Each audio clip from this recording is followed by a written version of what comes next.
तालीम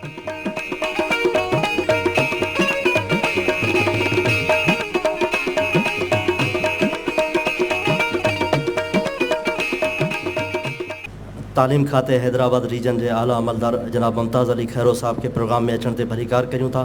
उनखां अलावा साईं इकबाल बलोच साहब असांजे प्रोग्राम में शरीक थियो आहे, खेसि भलीकार करूँ था। प्रोग्राम के अॻिते वधाईंदे हाणे ख़ासि महिमान तौरु शरीक थींदड़ जंहिं मुक़रर खे आऊं ख़िताब जी दावत ॾींदुसि, उन्हनि जो तारुफ़ कराइणु मुंहिंजे लाइ सिज खे ॾीओ ॾेखारणु बराबरि आहे, पर जेकर तारुफ़ न कराईंदुसि त इहो बि सुठो न लॻंदो। तंहिं करे उनजे बारे में ज़रूरु कुझु ॻाल्हाईंदुसि। रवायती समाज में कंहिं बि औरत जो सघारो आवाज़ रुजत पसंदी जे भितियुनि में ॾार विझी छॾे थो। उनजो सबबु इहो आहे जो औरत वटि ज़हनी सुजागी ऐं अमल जी ताक़त कुझु वधीक हूंदी आहे। सिंध जे समाजी शऊर जी अवसर में मोहतरमा मरियम मजीदी जे ख़ानदान जो अहम किरदारु आहे। संदन वालिद मोहम्मद ख़ान मजीदी साहब सिंधी शाइरीअ जो तमामु सघारो नालो रहियो आहे। इहो ई सबबु आहे जो मोहतरमा मरियम मजीदी जी शाइरीअ में सिंध धरतीअ जी मिटी जी ख़ुशबू ऐं उन ख़ुशबूअ सां रीत निभाइण जो वचन बि शामिलु आहे। ख़ुशी जी ॻाल्हि आहे जो पाण असांजे प्रोग्राम में ख़ासि महिमान तौरु शरीक थियूं आहिनि। तंहिं करे आउं गुज़ारिश कंदुसि त मौज़ू जी मुनासिबत सां पंहिंजा ख़्याल असां सभिनी सां वंडनि। मोहतरमा मरियम मजीदी साहिबा, नंढे हूंदे संस किताब सर्वम दुखम दुखम जॾहिं पढ़ियोसीं त असांखे हुन किताब जे नाले जो मतिलबु सम्झ में न ईंदो, छो त हिंदी लफ़्ज़ो अॼु अदी पाण ॿुधाईंदी असांखे। आपा मरियम मजीदी साहिबा। असांजी अज़मत पंहिंजी ॿोली, असांजी अज़मत पंहिंजी ॿोली, सदा जीए सा मिठड़ी ॿोली। असांखे लोली ॾिनी जंहिं ॿोली, अम्मा जी ॿोली सिंधी ॿोली, सिंधी ॿोली क़ौमी ॿोली।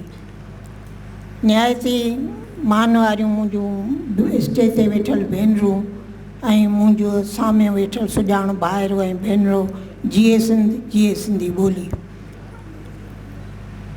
अॼोको मौज़ू ॿार जे ॿोली जी वाध विच में माउ जो किरदारु। असुलु ॻाल्हि इहा आहे त माउ कहिड़ो हिसो पति अख़्तियार करे थी पंहिंजे ॿार जे निशो नमा सां गॾु हुनजे ॿोली जे वाध विच में। असां वटि हिते तमामु वॾियूं ॾाहियूं भेणूं हुयूं, उन्हनि ॻाल्हायो, उन्हनि जे विच में आउं त मूंखे त मौक़ो ॾिनो वियो आहे, पर आउं पाण खे पंहिंजनि ई सिटनि मुताबिक़ ईअं थी सम्झां त दात नगर जे शहर वॾे में आयल के ॻोठाणा आहियूं। सो असां ॻोठाणा माण्हू, असां पंहिंजे माउनि खां ई सिंधी सिखी हिते पहुता आहियूं। त आउं उनजो को नफ़्सियाती छेद बि कोन कंदसि, को साइंटिफिक वे बि कोन ॿुधाईंदसि, पर आउं ज़रूरु एतिरो बयानु कंदसि त मुंहिंजी ॿोली ते मुंहिंजे सिखिया शाइरी में त मुंहिंजे पीउ जो वॾो हिसो रहियो आहे, पर मुंहिंजी जेका ॿोली आहे, मुंहिंजे सर्वम दुखम दुखम जो जेके हिते ज़िक्र थियो, जेका मुंहिंजी शनाख़्त बणियो, उन में मुंहिंजो सभ खां वॾो हिसो पति मुंहिंजी माउ जो रहियो आहे। मुंहिंजी माउ निजी ॻोठाणी औरत हुई, पढ़ियल बि कोन हुई ऐं कंहिं बि स्कूल में उन कॾहिं स्कूल जो मुंहुं बि कोन ॾिठो, पर हू फितरती तरह हिकु तमामु ॾाही औरत हुई ऐं उन ॿोली जी शाहूकारी हुई। उहा ॿोली जेका सिंध जी शनाख़्त आहे, जेका असांजी तहज़ीब जी शनाख़्त आहे। मूं जॾहिं सर्वम दुखम दुखम किताबु जॾहिं छपिजी साम्हूं आयो त आउं पाण पंहिंजी ॿोली ॾिसी हैरान थी वियसि, इहो मूं कंहिंखां सिखियो। ऐं हिते ज़रूरु हुनजो मिसाल ॾींदसि जीअं तव्हांखे बि अंदाज़ो थिए, छाकाणि त माण्हू ई औलाद खे ॿोली जी वाधवी खे ज़माने ऐं समाज में बराबरि जो बनाइनि थियूं, उनखे कारगर इंसान बनाइनि थियूं, समाज जो हिकिड़ो काराइतो इंसान बनाइनि थियूं। उनमें वॾो हिसो पति पीउ माउ जो ज़रूरु आहे, पर ॿोली जी वाधवी सिर्फ़ु माउ जो असरु रहे थो, छाकाणि त ॿार ऐं माउ जे विच में रूह ऐं जिस्म जो वास्तो आहे। उन्हनि जी मुहबत, उन्हनि जो ॻाणिटो, उन्हनि जो गॾिजी हलणु, उनजो जेको बि आहे सो माउ सां ई ॿारु वेझो वधीक हूंदो आहे। इन जे करे जॾहिं ॿारु स्कूल वेंदो आहे, स्कूल बि पोइ, पर उन स्कूल किताब कलम पने जी शनाख़्त बि उहा माउ ॾींदी आहे, जो हू स्कूल में वञी कलम खे कलम ई चवंदो आहे, किताब खे किताब चवंदो आहे, उस्ताद खे उस्ताद सम्झंदो आहे। माना एॾी हू माना माउ जेका असां हुनजी तरबियत करे थी। माउ जे पेरनि खां जन्नत सिर्फ़ु इन करे न आहे त औलाद सां उजागा कयईं इन करे, पर उनजी ज़िंदगी खे हिकिड़ो जेको अणघणियो काठो उनखे इंसान बनाई, उनजी तरबियत सां उनखे अहिड़ो पाण अहिड़ो पारस आहे जो उन पथर खे उन सोन बनाए समाज में मोकिले थी। त माउ जो हिसोपति तमामु वॾो आहे। ऐं हिते इन जे लाइ मिसाल ॾींदुसि, असांजे स्कूलनि में अक्सर जीअं हिते ज़िक्र थींदो रहियो आहे, मुंहिंजे भेनरुनि ज़िक्र कयो त स्कूलनि में धारियुनि इहे अंग्रेज़ी स्कूलनि में प्राइवेट स्कूलनि में ॿारनि खे दाख़िल कयो वञे थो, उते उन्हनि सां ॻाल्हाइणु ॿोलाइणु लॿोल जो जेको बि हूंदो आहे सो धारी ॿोली जो हूंदो आहे। पर तॾहिं बि उहे माण्हू उहे उस्ताद बि पंहिंजे घरनि में चवाए मोकिलियूं त इन्हनि खे चओ त इन्हनि सां उर्दू में ॻाल्हाइनि पंहिंजे ॿार सां। जेसि ताईं माउ उन सां उर्दू सां में नथी ॻाल्हाए तेसि ताईं हू उन्हनि जो नथा सम्झी सघनि। भले माण्हू केतिरियूं ॿोलियूं ॼाणे वञे पर सोचींदो हमेशह पंहिंजी मादिरी ज़बान में आहे, ख़्वाब बि पंहिंजी ज़बान में ॾिसंदो आहे, कॾहिं बि भले केतिरनि ॿियनि ॿोलियुनि जो माहिर हुजे। जीअं हिते हिकिड़ो ज़िक्र थियो त उनखे सुञाणप करणी हुई, त हिनखे पिन हणो त हुनजी ज़बान मां त डप जे वक़्त ते जेॾीमहिल कंहिं माण्हू जो आवाज़ु निकिरंदो आहे, रड़ निकिरंदी आहे, उहा बि पंहिंजी मादिरी ज़बान में, भले उहो 100 ॿोलियूं ॼाणंदो हुजे पर हमेशह उहो मादिरी ज़बान में ॻाल्हाईंदो आहे। त मादिरी ज़बान जी निहायत घणी अहमियत आहे। ऐं सम्झां थी त उन जो किरदारु माउ ते मां पहिरीं ज़िक्र करे चुकी आहियां त माउ जो ई सोचंदो आहे। ऐं हिते पंहिंजा चंद शेर ॿुधाईंदुसि त उन में ॾिसो त मुंहिंजा लफ़्ज़नि जी निज जेके सर्वम दुखम दुख में आया आहिनि या अॼु बि मुंहिंजे अॻियां उहे ईंदा रहंदा आहिनि। जीअं में जज़्बनि जा जथा राहुनि ते कांडेरा सथा, जीअं में जज़्बनि जा जथा राहुनि ते कांडेरा सथा, किन खे लुणंदा खुंभ हणंदा किन खे ॻाईंदा अचूं, ऐं वक़्तु तोसां हर घड़ी नातो निभाईंदा अचूं। त हाणे इहे लफ़्ज़ मूंखे मुंहिंजी माउ सेखारिया, उनजे कचहरियुनि में, उनजे ॻाल्हियुनि में, उनजे आखाणियुनि में, उनजी तरबियत में, उथण वेहण में इन्हनि लफ़्ज़नि जो इस्तेमालु थींदो रहंदो हो। ऐं जेको पोइ मूं महसूसु कयो जॾहिं मूं लिखणु शुरू कयो तॾहिं मूं सोचियो त मूंखे केॾी वॾी दौलत पंहिंजे माउ खां अता थी आहे। अहिड़े नमूने सां जॾहिं माउ पंहिंजे ॿार खे ज़िंदगी जे कार वहिंवार में छॾी थी करे, पोइ चाहे उहो छोकिरो आहे छोकिरी आहे, घर गृहस्थी जो हुनर थी सेखारे, त उन में उनखे उहे जेके बि अल्फाज़ आहिनि उन में उन सां उन्हनि जी ॿोली जी वाध वीज थिए थी ऐं उनखे नवां नवां लफ़्ज़ मिलनि था। पर आउं त एतिरे क़दुरु चवंदसि माउ जे दड़के मां बि तव्हांखे नवां नवां लफ़्ज़ मिलंदा जेकॾहिं तव्हां उनखे गौर सां ॿुधो ऐं सोचो। ऐं माउ जो जेको बि लफ़्ज़ हूंदो आहे उहो अहिड़े नमूने सां अदा थींदो आहे जो उनजी सॼी माना, उनजो सॼो मफ़हूम अॻियां अची वञे। हिते हिकिड़ो आउं ॿियो बि पंहिंजो शेर बयानु कंदसि, इहो मुंहिंजी का शनाख़त कोन्हे पर आउं अॼोके हिन मौज़ू जे लिहाज़ खां त मुंहिंजी माउ जेका हिकिड़ी फितरती ॻोठाणी औरत हुई, उनजी ॿोली में केॾो हुनर ऐं केॾी क़ाबिलियत हुई। हाणे हिते सिर्फ़ु 8 सिटूं आहिनि नज़म जूं, जेको ज़िंदगी जे अणांगनि वक़्तनि में असांजी अमा असांखे आथत ॾींदे, उमीदूं ॾींदे, जज़ोजहद जो ॾस ॾींदे अॻिते वधण जो ॾस ॾिनो, उन्हनि ई 8 ते चवणनि ऐं इस्तलाहनि ते आहे। उन जा ई चयल लफ़्ज़नि जिन्हनि खे मूं शाइरी में तरतीब ॾिनो। सफ़र ज़िंदगी जो अणांगो ई ओखो, ॾिबा ॾोरणा बि ॾंदे डांद भंजी, ॾुखनि ॾाखड़नि जे चढ़ी पाखड़नि ते, लुॾी लाम चढ़बो वञी माग रसबो।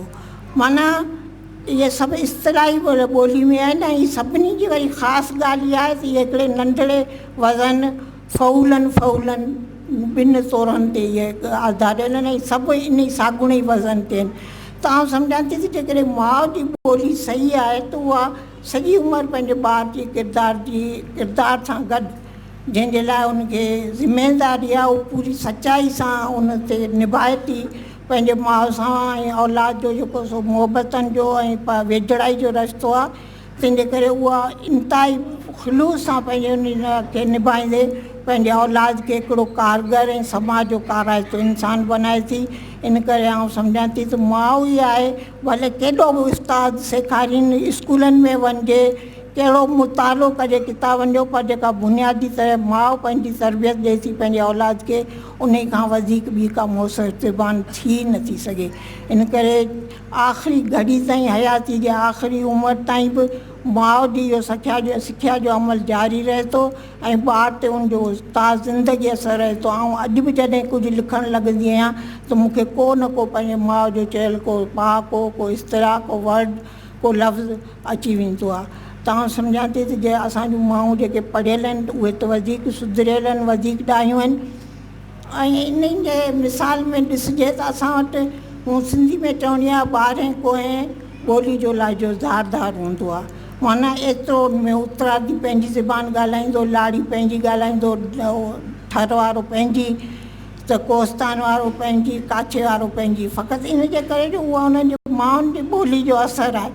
तव्हां शिकारपुर खे केतिरो बि खणी किथे वञे पर हू पंहिंजे लफ़्ज़ जे पोयां नी ज़रूरु ॻाल्हाईंदो, छाकाणि त उनखे उहो माउ सेखारियो आहे ऐं उहो उनखां कॾहिं बि न विसरंदो।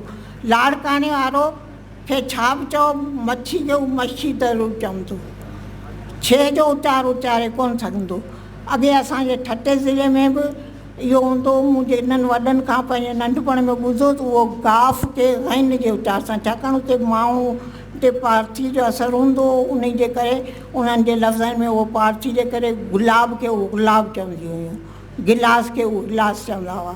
पर हाणे त जीअं ज़मानो सुधरियो आहे, ॿाहिरां माण्हू अची वियूं आहिनि, ॿियनि क़ौमुनि मां बि अची वियूं आहिनि, ॿियनि शहरनि मां आयूं आहिनि, तंहिंजे करे इहो असरु घटिजी वियो आहे। पर असांजी हिकिड़ी उते जे असुलु लहजे जो, माउ जे लहजे जी ॻाल्हि कंदे आऊं तव्हांखे ॿुधायां त गुलबी बि शाइर आहे ठटे जी, पर उहो अॼु बि जॾहिं माण्हू चवंदी आहे त माड़ू चवंदी आहे। फ़क़ति इन जे करे जो लाड़ में ॿाराड़ी में माण्हू खे माड़ू चयो वेंदो आहे ऐं हुनजो तालुक़ु बि बटोरे तहलके जे ॿाराड़ी सां रहियो आहे। तंहिंजे करे अॼु ॾींहं ताईं उन माउ जे चयल लफ़्ज़ खे उन ई नमूने सां उनखे बि ख़बर कान्हे त आऊं इहो सही थी चवां, पर छाकाणि त इहो सही आहे, छाकाणि त शाह साईं बि इस्तेमालु कयो आहे। शाह साईं बि चयो सावण खे साईं माड़ू मुग मेहूं, त उहो बिल्कुलु इहो सही आहे। जेको लाड़ में ॿाराड़ी में ॻाल्हायो वेंदो आहे, शहरनि में खणी उनखे हाणे माण्हू थो चयो वञे, पर असुलु लफ़्ज़ उहो माड़ू जे ई तौर ते इस्तेमालु थींदो आहे। हिते कल्ह जो ॾींहुं मूं पढ़ियो हुनजे कावश रिसाले में, आशिक़ निज़ामाणी को रागी आहे, फ़नकार आहे, उन लिखियो त मूंखे ॻाइण जो शौक़ु पंहिंजे माउ जूं लोलियूं ऐं नुंहां ॿुधी थियो, त माउ जी मोहबतनि जो, माउ जी तरबियत जो एतिरो असरु थिए थो जो माण्हू मुकमल तरह उन जहिड़ो बणिजी वञे थो। ऐं आउं सॼो जेको सो ख़राज ॾींदुसि पंहिंजे उन्हनि माउनि खे जेके पंहिंजे बचनि जी तरबियत कनि थियूं, उन्हनि जी ॿोली जी वाधवी कनि थियूं, उन्हनि खे ज़िंदगी जो कारगर इंसान बनाए समाज जो हिकिड़ो ख़ासि हिसो पती अख़्तियार करण जहिड़ो जे लाइक़ु बनाइनि थियूं। इन करे माउ ई सभ खां वधीक आहे जेका ॿोली सेखारे थी। उनखां पोइ छाकाणि त पहिरीं दर्स खां माउ जी झोली आहे, उनखां पोइ असां जेको सो पोइ स्कूल कॉलेज उन्हनि खे पोइ ॻणींदासीं, किताबनि जे मुताले खे पोइ ॻणींदासीं, पर माउ सभ खां अहम आहे। इन हिसाब में आऊं वधीक तव्हांजो टाइम कोन वठंदसि, पंहिंजे हिकिड़े ॿिए सिंधी शाइर भाउ जा लफ़्ज़ चवंदुसि पंहिंजे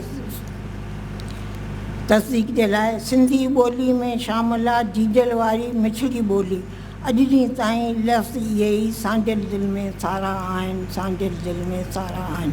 जीए सिंधी ॿोली। महिरबानी आपा। पंहिंजी ॿोलीअ में मियां जॾहिं चवंदे माउ, तोखे अहिड़ो साओ ॾींदी बि ॿोली किथे। प्रोग्राम जी पुॼाणी तरफ़ हलंदासीं। हाणे आउं सदारती तक़रीर लाइ आउं गुज़ारिश कंदुसि डॉक्टर कमर वाहिद साहिबा खे, उन्हनि जो मुख़्तसिर तारुफ़ असां कराईंदो हलां। 60 ईस्वी वारे ॾहाके में जॾहिं औरतुनि जी तइलीम में कुझु राह हमवार थी, जंहिंजे करे काफ़ी औरतूं इल्मु ऐं अदब जे मैदान में अॻिते आहियूं। हुननि हर शोबे में पंहिंजो पाण खे मञाए हिकु मिसाल क़ाइमु कई। जेकॾहिं रहनुमाई जा गुण रखे थो त पोयां ईंदड़नि लाइ रस्तो हमवार थी वेंदो आहे। डॉक्टर कमर वाहिद जूं इल्मी अदबी ऐं समाजी ख़िदमतूं क़ाबिल तहसीन आहिनि। तमामु घणी मस्बत सोच रखंदड़ असांजी हिन भेण ख़ासि तौर ते औरतुनि जी शऊरी ओसर में अहम किरदारु अदा कयो आहे। पाण 1981 ईस्वी धारे अमरीका जी पीटर्सबर्ग यूनिवर्सिटी मां एजुकेशन में PhD कई ऐं सिंध यूनिवर्सिटी में मुख़्तलिफ़ अहम उहिदनि ते पंहिंजूं ख़िदमतूं अंजाम ॾिनियूं। ऐं सदारती तक़रीर लाइ हाणे गुज़ारिश कंदुसि डॉक्टर कमर वाहिद साहिबा खे त अची मौज़ू जी मुनासिबत सां पंहिंजा ख़्याल वञनि। डॉक्टर कमर वाहिद साहिबा। सभ खां पहिरीं त आउं इहो चवंदसि त असां हेॾियूं तक़रीरूं कयोसीं ॿोलीअ जे किरदार में, वाधवीज में माउ जो किरदारु। असीं सभु औरतूं उन्हनि ते छो वेही ॻाल्हायूं? मर्द बि त आहिनि, उन्हनि जूं माउरूं बि आहिनि, उन्हनि जूं भेनरूं बि आहिनि, उन्हनि जा बचा बि त आहिनि। उहे बि त पंहिंजो असां ॻाल्हाइनि था, असीं छो न मर्दनि खे मौक़ो ॾियूं अहिड़े फंक्शन में त ॿ टे मर्द बि हिन ते ॻाल्हाइनि, त घर में औरत जेका आहे, माउ जेका आहे, उहा कहिड़े नमूने सां ॿारनि खे ॿोली सेखारे थी, उन्हनि जे वाजिब विच में पंहिंजो किरदारु अदा करे थी। उमेदु त आईंदह असीं इहा कंपार्टमेंटलाइज़ेशन छॾे ॾींदासीं। असीं औरत ऐं मर्द जो, औरत ते मर्द बि ॻाल्हाए थो सघे, मर्द ते औरत बि ॻाल्हाए थी सघे, थी नथा सघनि, औरत मर्द नथी थी सघे, न को मर्द औरत थिए थो सघे, पर ॻाल्हाए सघनि था। तमामु सुठियूं हिते भेनरूं हुयूं जिन पंहिंजी पंहिंजी ज़हनी उपत जे मुताबिक़, पंहिंजी पंहिंजी तइलीम जे मुताबिक़, पंहिंजे पंहिंजे तजुर्बनि जे मुताबिक़ असांजे अॻियां हिकिड़ो सुठो इल्मु पेश कयो, जिन मां कंहिं कुझु जी असांखे ख़बर हुई, कुझु जी ख़बर कोन हुई। मूं पाण हिते कुझु शयूं सिखियूं आहिनि ॿियनि जे मकालनि मां। ॿ ॻाल्हियूं हुयूं जेके मूंखे थोरो क्लिक पियूं कनि, मुंहिंजे ज़हन में न वेठियूं। हिकिड़ी ॻाल्हि त असांजी हिकिड़ी अधी जेका पाण पढ़ियल लिखियल आहे, उन चयो त औरत खे नौकिरी करणु न खपे। ज़रूरी न आहे त जेके औरतूं घर में वेठियूं आहिनि उहे ॿारनि जे या पंहिंजी मादरी ज़बान जे या सिंधी ॿोलीअ जे वाद विच में वॾो हिसो अदा कनि थियूं, न ज़रूरी न आहे। इहो हिकिड़ो मफ़रूज़ो आहे त औरत जेका नौकिरी करे थी उहा ॿारनि खां लातालिक आहे, या उन जा ॿार जेके आहिनि से सही अॻिते नथा साबित थियनि। मुंहिंजे साम्हूं मिसाल आहिनि नज़ीर नाज़, तव्हांजी सिंध जी पहिरीं पब्लिशर ख़ातून जंहिंखे अहसासु आहे, वॾी हिकिड़ी सुठी राइटर, हिकिड़ी सुठी माउ साबित थी। हुन जे सिंधीअ में लिखियल किताबनि जे ज़रिए न सिर्फ़ु ॿियनि पढ़ंदड़नि खे लाभ मिलियो, पर हुन जो औलाद बि सिखियो। हींअर हुन जी धीअ डॉक्टर अरबिया नूर खां खे तव्हां कंहिं मौज़ूअ ते बीहारियो, एॾो ॻाल्हाए वेंदी, तव्हांखे क़ाइल करे वेंदी। हुनखे कंहिं सेखारियो? पंहिंजी माउ सेखारियो, जेका नौकिरियूं बि कंदी हुई, जेका प्रेसनि में वेही कलाकनि जा कलाक गर्मियुनि में वेही प्रूफ बि ॾिसंदी हुई, किताब बि छपाईंदी हुई। त इहो जेको तस्वुरु आहे असांखे ख़तमु करणु खपे, न त असीं टेबलाइट करे छॾींदासीं, हिकिड़ो माण्हुनि ते असीं ठपो हणी छॾींदासीं त पढ़ियल लिखियल औरत जेका आहे सा ॿारनि तइलीम ॿोलीअ जे वाद विच में को हिसो अदा नथी करे सघे। मूं पाण नौकरियूं कयूं, जेकॾहिं आउं नौकिरी न करियां हा त मुंहिंजा ॿार अञा बि थाली खणियो चाचनि जे घरनि में दाल भत जे लाइ बीठा हुजनि हा। मुंहिंजा ॿार न सिर्फ़ु पढ़िया, हुननि ग्लोबल लेवल ते पंहिंजो नालो कयो, सुठी ज़िंदगी पिया गुज़ारीनि, पर हू बहितरीनु इंसान बि साबित थिया। ऐं औरत जेका आहे तंहिंखे आउं वधीक अहमियत इन करे ॾींदी आहियां जो औरत जो वजूद ख़ुदा ताला खे इंसान तख़लीक़ करण में मदद थो करे, असिस्ट थो करे।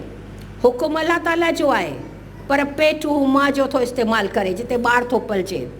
बीबी मरियम खे बिना पीउ जे अल्लाह ताला पैदा कयो, बिना माउ जे पैदा कोन कयईं। माउ जो वजूद एतिरो अहम आहे। माउ जेका आहे सा जॾहिं ॿार पेट में सरजण लॻे थो तॾहिं खां ॿार ते असर अंदाज़ थिए थी। मुंहिंजी हिकिड़ी भेण इहा तमामु ख़ूबसूरत नमूने में ॻाल्हि चई, पर चवनि था त माउ जेका महसूसु करे थी, माउ जेको ॻाल्हाए थी, माउ जेको कुझु ॿुधे थी, या जंहिं ॻाल्हि में दिलचस्पी अथसि उहो बि औलाद ते असर अंदाज़ थो थिए। ऐं पंहिंजो मिसाल ॾियां, जॾहिं मुंहिंजो वॾो पुटु पेट में हो त मूंखे सूफ़ियाना कलाम, क्लासिकल नज़म तिनिनि में घणो इहे हूंदा हुआ, इहे 3 डबड़ त पोइ पैदा थिया। इहे घणा हुन सॼो ॾींहुं रेडियो ते वेठी ॿुधंदी हुअसि जेको टाइम हूंदो हो। मुंहिंजो उहो वॾो पुटु अञा ताईं सिंधी म्यूज़िक में आहे। तव्हां घर में वञी उन ॾिसो, अमेरिका में जीवणी बाईअ खां वठी रोशन आरा बेगम खां वठी अलाए केतिरो केतिरो हुन पंहिंजो कलेक्शन करे रखियूं आहिनि। मूं जीवणी बाई एतिरी कोन ॿुधी, मूं कंवर भगत कोन ॿुधो, पर हुन ॿुधो ऐं हू अञा ताईं कंदो। आउं चवंदी आहियां तूं पुराणो रूह आहीं, नवनि इंसाननि में कोन आहीं। नंढो जॾहिं पैदा पियो थियो, लाइफ जेका हुई सा हिकिड़ी अजीब ईअं खणी चइजे हेक्टिक हुई, हेक्टिक हुई, ॾाढी हंगामा खेसि लाइफ हुई। उन्हनि ॾींहंनि में आउं फंक्शन्स में बि ईंदी हुअसि, यूनिवर्सिटी में फंक्शन हो जमाला डांस ही हू इहे पंहिंजे स्कूलनि में कराईंदी हुअसि। नतीजो इहो थियो त उहो सभिनी खां वधीक नाचू निकितो। अञा ताईं अमेरिका में पंहिंजे शहर जो बहितरीनु जेको आहे डांसर आहे। जेकॾहिं ज़ुबैर वेही मुंहिंजी माई जीवनीअ खे ॿुधंदो चवंदो ज़ुबैर हीअ रोए पई ॻाए पई। ॿिन्ही में एॾो फ़र्क़ु आहे। सिर्फ़ु इहो त जॾहिं हू अलाह ताला मुंहिंजे पेट में पैदा पे कया उसरिया पे, तॾहिं मुंहिंजा जेके हुआ फीलिंग्स जेके हुआ से हुननि ते असरअंदाज़ थिया आहिनि। उन खां पोइ अचे थी तरबियत। असां जेका ॿारनि जेको ॻाल्हायूं था ॿार उहे अखर पिक था कनि। अॼुकल्ह त मां घटि थी ॻाल्हाए, टीवी वारा वधीक था ॻाल्हाइनि। हिकिड़े दफ़े का टीवीअ ते ड्रामो हलियो, हिकिड़ी माई अॻियां वञे पई, चए थी मेरे पीछे पीछे आओ, मेरे पीछे पीछे आओ। ॿारनि खे खणी चवंदी हुअसि बाबा फलाणी शइ आणे ॾियो, मेरे पीछे पीछे आओ, मूं चयो मोचड़ खाईंदा, पीछे पीछे आओ न, ईअं न ॻाल्हाइबो आहे। अमां हुन माईअ जो ॻाल्हायो, मूं चयो हुन माईअ खे पैसा मिलिया हुआ ॻाल्हाइण जा, हुनजो धंधो आहे इहो ॻाल्हाइण जो, तव्हांजो इहो धंधो कोन्हे ॻाल्हाइण जो। वॾी ॻाल्हि इहा आहे त माउ खे असांखे तरबियत ॾियणु खपे।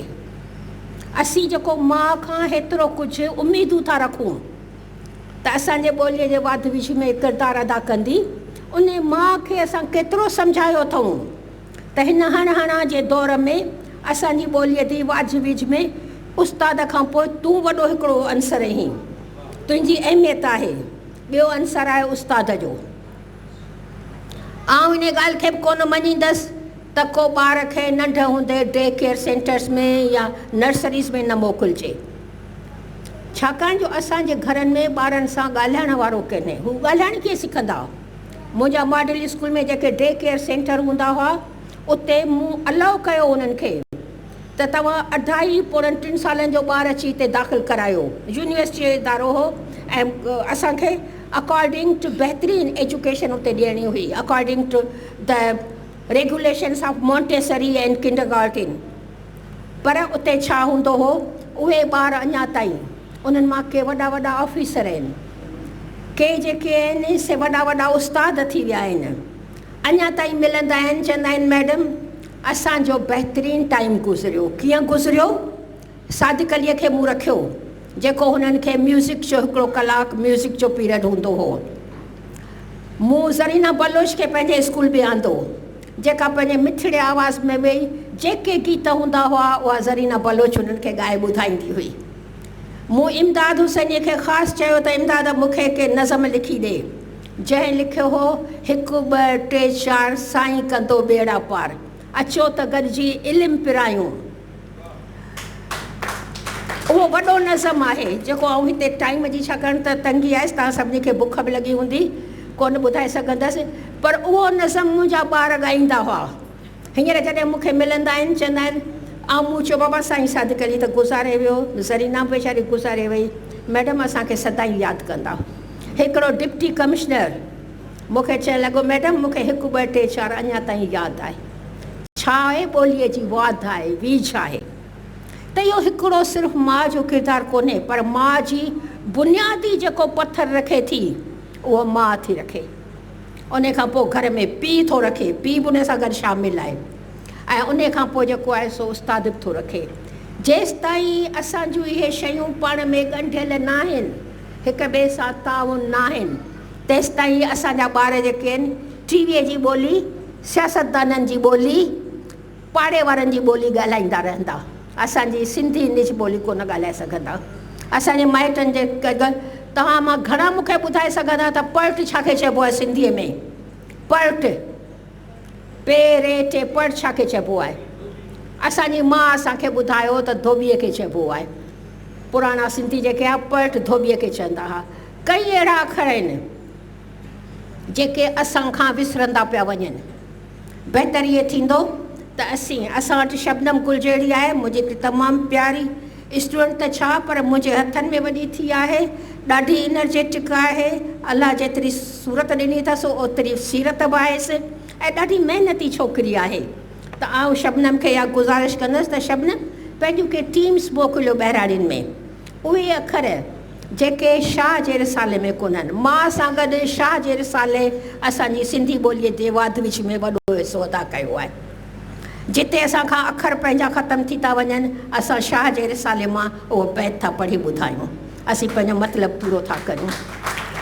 पर उहे अखर जेके राइज हुआ, जेके हींअर आस्ते आस्ते असांजा ख़तमु थिया, इहा का हिकिड़ी ग़ैर कुदरती ॻाल्हि कोन्हे। जॾहिं हिकिड़े मुल्क में प्लूरलिज़म हूंदो आहे, घण क़ौमी मुल्क थी वेंदो आहे, धारियां ईंदा आहिनि, पंहिंजा हूंदा आहिनि, ॿाहिरि वेंदा आहिनि, असीं अधो अधु अंग्रेज़ी गॾियो छॾियूं सिंधीअ में, वक़्त ते असांखे को मौज़ून सिंधीअ जो अखर नथो मिले, आदतूं बदिलजी वेंदियूं आहिनि, त पोइ असांजे ॿोलियुनि में अहिड़ा अखर ख़तमु थी वेंदा आहिनि जेके किन वक़्तनि में असां वटि राइजुल वक़्तु आहे, असांजे वॾड़नि जिन खे ॻाल्हायो। इन करे तव्हां सभिनी ते इहो फ़र्ज़ु आहे, सिर्फ़ु मां ते फ़र्ज़ु न विझो। असां मां हर हिकु जेको आहे उनखे वॉलंटियर थी, कारकुन थी अॻियां वधिणो आहे। इहो फ़र्ज़ु आहे त अहिड़ा अखर जेके तव्हां नंढे हूंदे पंहिंजे घर वारनि खां, पंहिंजे माउरुनि खां, ॾाॾियुनि खां, नानियुनि खां, ॾाॾियूं नानियूं बि असांजूं माऊं आहिनि, उन्हनि जो बि किरदारु आहे, उन्हनि खे बसि अम्मा करे चवंदा हुआसीं। इन्हनि खां उहे अखर मालूम करियो ऐं उहे लिखो। उहे लिखी शबनम जे हवाले अची करियो त उहा हिकिड़ी डायरेक्टरी ठहे बाक़ाइदे, त उहे अखर जेके असां वटां नापीद थी विया आहिनि, जेसि ताईं असीं इहो कमु न कंदासीं तेसि ताईं ही सेमिनार थींदा रहंदा, असीं वॾा वॾा मकाला पढ़ंदा रहंदासीं, पंहिंजे राय जो इज़हार कंदा रहंदासीं, पर ॿोलीअ जे लाइ असां सिर्फ़ु माउ खे मुख़तस कयूं, हीअ रुॻो तुंहिंजी ज़िमेदारी आहे, असांजी कोन्हे, ईअं न हुअणु खपे। माउ पीउ ॿिन्ही जी, उस्ताद जी, असांजे सिंधी खे प्यारु करण वारनि जी, सभिनी जी इहा ज़िमेदारी आहे ऐं कॾहिं न कॾहिं इंशाअल्लाह ताला पूरी थी। असां पंहिंजे ग़लतियुनि मां सिखंदा आहियूं ऐं अॻिते वधंदा आहियूं। मूंखे उमेदु आहे त अॻिते वधंदासीं। महिरबानी। ॿोलीअ जी वाधवीज में माउ जो किरदारु वारो अॼोको सेमिनार हाणे पंहिंजी पुॼाणी खे पहुतो। असीं पंहिंजे मुअज़्ज़िज़ महिमान जेके स्टेज ते वेठल आहिनि, मुक़ररीन, उन्हनि सभिनी जो सिंधी लैंग्वेज अथॉरिटी तरफ़ां तोराइता आहियूं असीं, ऐं साम्हूं असांजा दोस्त जेके वेठा आहिनि, असां उन्हनि जा बि सभु तोराइता आहियूं जो उन्हनि पंहिंजो वक़्तु कढी असांजे अॼोके सेमिनार में शरीक थिया आहिनि।